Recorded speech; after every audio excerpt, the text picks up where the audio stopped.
Disrespect never announces itself with violence. It arrives quietly, wrapped in humor, disguised as familiarity, hidden inside tone and timing. A raised eyebrow, a joke that lingers too long, a comment that feels slightly off but not obvious enough to challenge. Most people miss it because they're waiting for something louder, something undeniable. By the time it becomes obvious, the damage is already done. Here's the uncomfortable truth. The first time someone disrespects you, they are not insulting you. They are studying you. They're observing how much resistance you offer, how much discomfort you're willing to swallow. And most people fail this test without realizing they were being tested at all. They laugh it off. They stay polite. They tell themselves it's not worth the tension. But power doesn't work that way. Power notices patterns. Power responds early. Power understands that tolerance is often mistaken for permission. The dangerous myth is that respect is something you earn by being good, agreeable, or patient. History shows the opposite. Respect is maintained by consequence. Not anger, not drama, consequence. When none exists, behavior escalates. This isn't about becoming hostile or bitter. It's about awareness. Because once you understand that every interaction carries an unspoken hierarchy, you stop reacting emotionally and start moving strategically. Most people live their lives confused about why they're overlooked, interrupted, or dismissed. They think it's bad luck. It's not. It's a pattern recognition, and today that pattern ends. Because once you see how disrespect really begins, you can stop it before it ever grows teeth. And what comes next will change how people look at you forever. The biggest mistake people make about disrespect is assuming it comes as an attack. It doesn't. Intelligent disrespect is subtle. It hides behind jokes, timing, and harmless behavior that feels too small to address, yet never stops repeating. It starts with teasing, then interruption, then dismissal. Each step small enough to ignore, but together they form a system. A system designed to lower your position without ever triggering confrontation. And here's where most people lose. They think silence equals maturity. They believe letting things slide makes them noble. In reality, unchallenged behavior becomes precedent. What you allow once becomes expectation. Every time you ignore a subtle slight, you communicate something powerful. This is acceptable. And once that message is sent, people adjust their behavior accordingly. Not consciously, but instinctively. This is why kind people often become targets. Not because they're weak, but because they confuse patience with passivity. Predatory personalities don't attack strength, they test boundaries. When none appear, they move in. Disrespect isn't personal. It's opportunistic. It looks for low resistance. And when it finds it, it settles in comfortably. Understanding this removes the emotional sting. You stop asking, "Why are they doing this to me?" and start asking, "What response did I teach them?" That shift alone restores control. Because once you recognize disrespect as a pattern, not an accident, you can disrupt it. And the first disruption doesn't require words at all. In fact, the most powerful response rarely does. Most people believe silence is weakness. That belief keeps them powerless. Because there are two kinds of silence, and only one of them gives you control. Weak silence comes from fear. It's the pause of someone who feels cornered. People sense it instantly, and they push harder. Strategic silence is different. It's deliberate, calm, observant. It's the silence of someone deciding whether the other person still deserves access. When someone disrespects you and expects a reaction, defense, humor, anger, refusing to give one fractures the moment. The conversation stalls. The energy shifts. And suddenly, they're the uncomfortable one. Silence forces reflection. It leaves words hanging in the air, unsupported. Humans hate unresolved tension. When you don't rush to fix it, they start questioning themselves. Did I go too far? Was that unnecessary? This works because it breaks expectation. You're no longer playing your assigned role. You're no longer predictable. And unpredictability creates hesitation. Powerful people don't rush to explain themselves. They don't scramble to be understood. They allow others to sit with uncertainty, because uncertainty favors those who remain composed. The key is posture, eye contact, and stillness. No irritation, no wounded expression, just presence. Silence backed by self-control. Used correctly, silence becomes a mirror. It reflects behavior back without commentary. And most people don't like what they see. Once you master this, people begin measuring their words around you. Not because you demanded respect, but because you made disrespect uncomfortable. And once discomfort enters the equation, behavior starts to change. But silence alone isn't enough, unless it's backed by something stronger. Silence creates the pause, but consistency creates the reputation. This is where most people collapse their own authority without realizing it. They respond well once, then tolerate the next violation. They set a boundary, then bend it just this time. That inconsistency teaches people something dangerous. Your limits are flexible.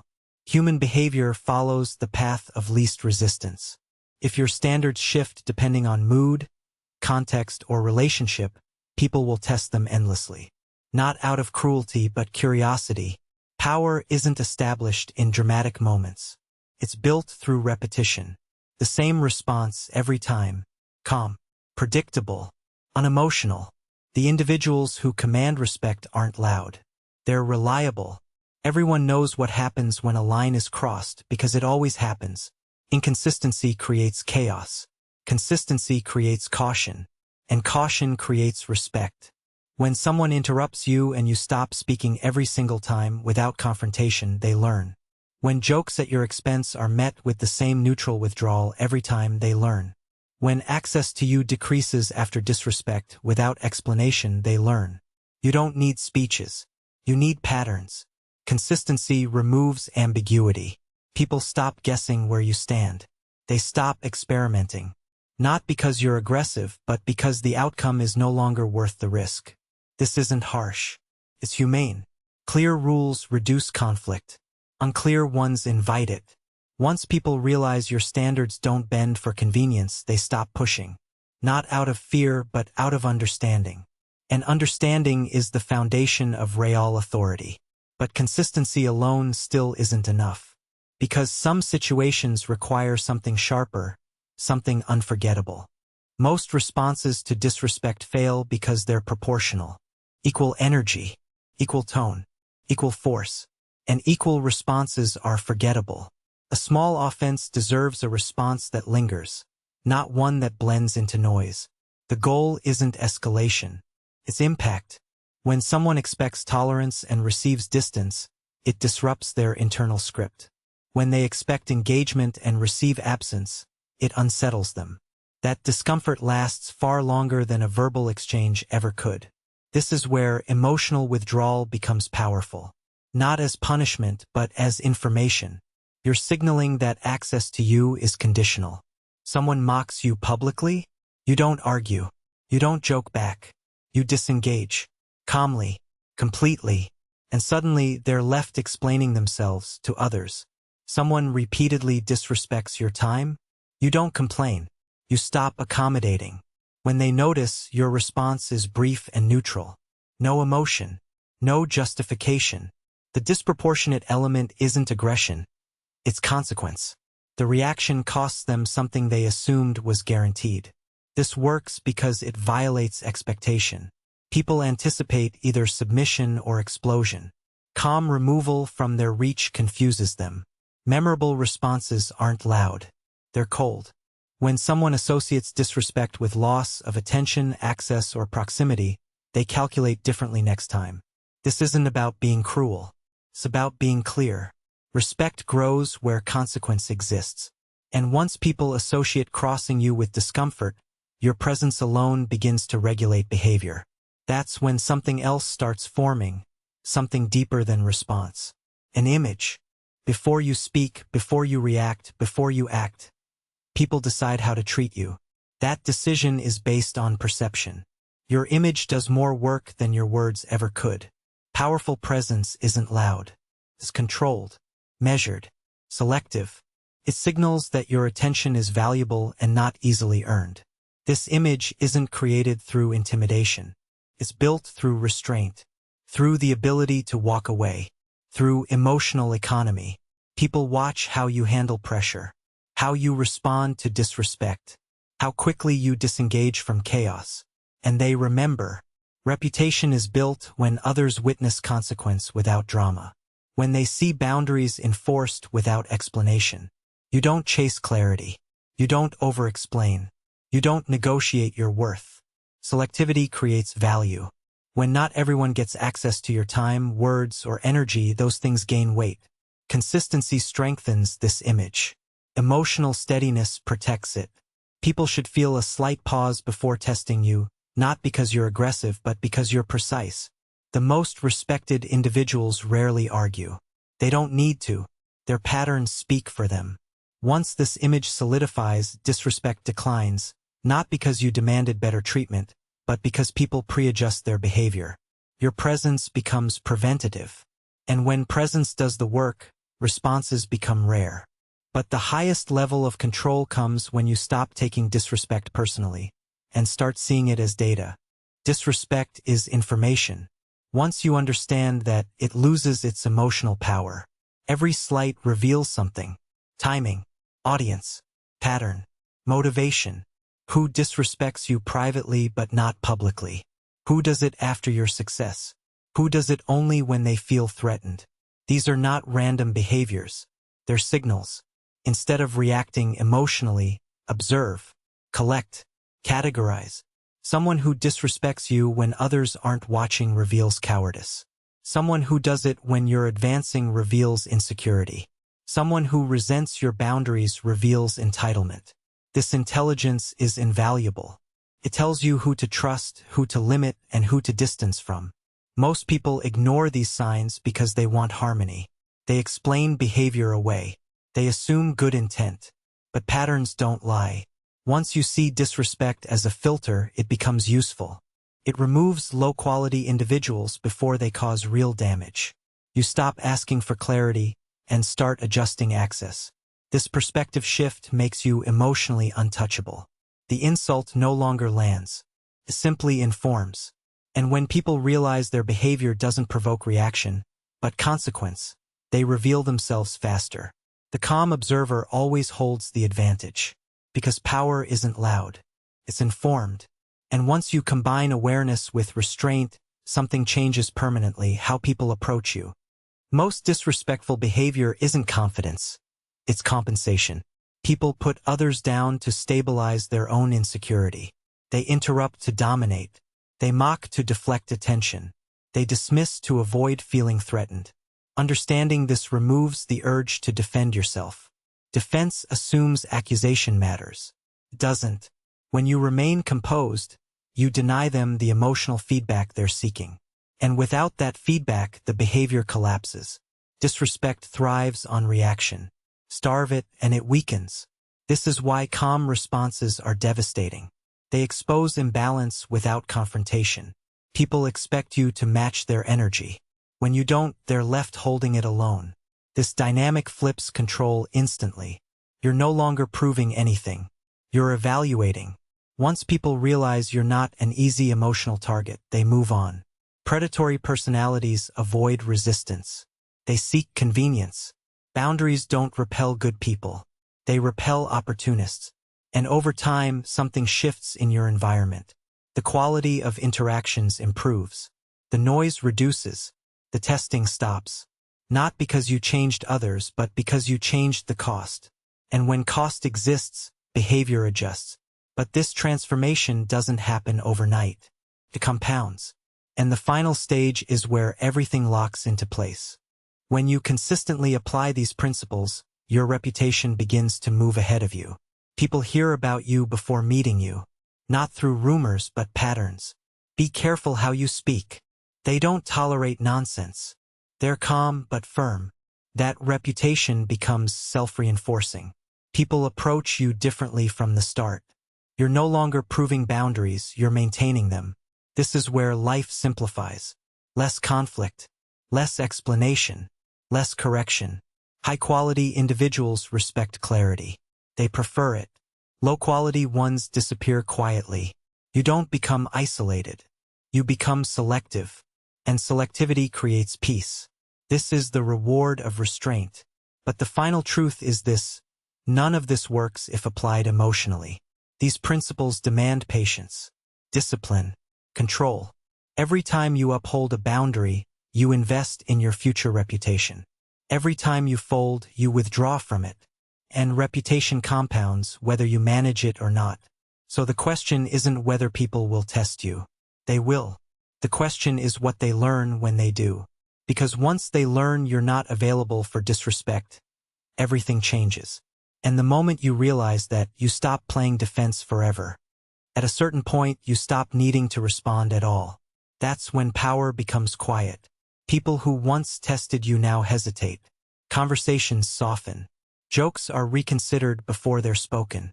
Not because you demanded respect, but because your past reactions taught them the cost of crossing you. This is the stage where restraint becomes reputation. You no longer correct behavior in real time. You don't explain what you tolerate. Your history does that for you. Every calm withdrawal, every consistent boundary, every moment you refuse to entertain disrespect quietly rewired how people see you. Most never reach this level because it requires patience. It requires letting people misinterpret your silence early on, trusting that time will clarify your position better than words ever could. Power matures slowly, but once established, it protects itself. At this stage, your energy changes. You become selective by default. You don't attend every argument. You don't react to every comment. You don't correct every misconception. And that absence is felt. People sense when access is limited. Scarcity changes behavior faster than confrontation. When your attention is no longer guaranteed, people regulate themselves. This isn't arrogance. It's economy. You've learned where to spend your presence and where not to. And once people feel that shift, they treat you differently before you even speak. But this is only the beginning of real leverage. Because the highest form of control comes when others start policing themselves for you. There's a moment when disrespect doesn't anger you anymore. It amuses you, not because you feel superior, but because you understand what it reveals. Immaturity, insecurity, desperation for reaction. At this level, insults feel outdated. They belong to a version of you that no longer exists. You've learned something most never do. Emotional reactions give others influence. Detachment removes it. When someone tries to provoke you and fails, they experience loss. Loss of relevance. Loss of power. Loss of emotional access. And that loss lingers. People don't remember what you said. They remember how unreachable you felt. This is why composure is feared. You can't manipulate someone who isn't emotionally invested in your approval. The more grounded you become, the more exposed reactive people appear. Their urgency contrasts your calm. Their noise highlights your silence. You don't need to win arguments. You let imbalance speak for itself. And over time, your presence alone changes the temperature of rooms. Conversations slow down. Behavior adjusts. People self-correct. Not because you dominate, but because you don't chase. The ultimate psychological advantage isn't intimidation. It's emotional independence. Once people realize they can't move you, they stop trying. And that's when you gain something rare, peace without weakness. But there's still one final shift, one that locks everything into place. Eventually, you stop asking who respects you. You already know. It shows in who speaks carefully around you, who seeks your approval quietly, who avoids crossing lines they once ignored. You no longer explain your standards. You embody them. This is where identity replaces effort. You don't set boundaries anymore, you live them. And living them consistently rewires how others approach you. The strongest position isn't being feared. It's being taken seriously. People sense when consequences exist even if they've never experienced them directly. They hear stories. They observe patterns. They connect dots. And they adjust. You become someone others don't want friction with. Not because you're aggressive, but because friction with you goes nowhere. You don't escalate. You don't negotiate. You disengage. And disengagement is devastating to those who rely on reaction. At this stage, your life becomes quieter, cleaner, more controlled. The wrong people fall away naturally. The right ones step forward with respect. You no longer need to prove anything. The dynamic has reversed. Others qualify themselves to you. And when that happens, something powerful settles in. Stability. Not the fragile kind that depends on approval, but the solid kind built on self-command. And now, the final truth becomes clear. Disrespect only survives where awareness is absent. Once you understand how power actually works, through perception, consistency, and consequence, you stop being vulnerable to it. You don't harden. You don't become cruel. You become precise. You choose when to speak, when to withdraw, when to allow access, when to remove it. And that choice changes everything. Most people spend their lives reacting, explaining themselves, defending their worth, chasing validation from those who never intended to give it. You don't. You've learned that silence can speak, that distance can correct, that calm can dominate. And once you internalize that, disrespect loses its leverage. People treat you according to how difficult it is to misuse you. You've raised the cost, not with threats, not with anger, but with discipline. This is the difference between those who are constantly tested and those who are quietly respected. And now you understand why power is never loud at first. It's built in moments no one applauds, decisions no one sees, boundaries enforced without witnesses. But once it's built, everyone feels it. And from that point on, you're no longer reacting to the world. The world adjusts to you.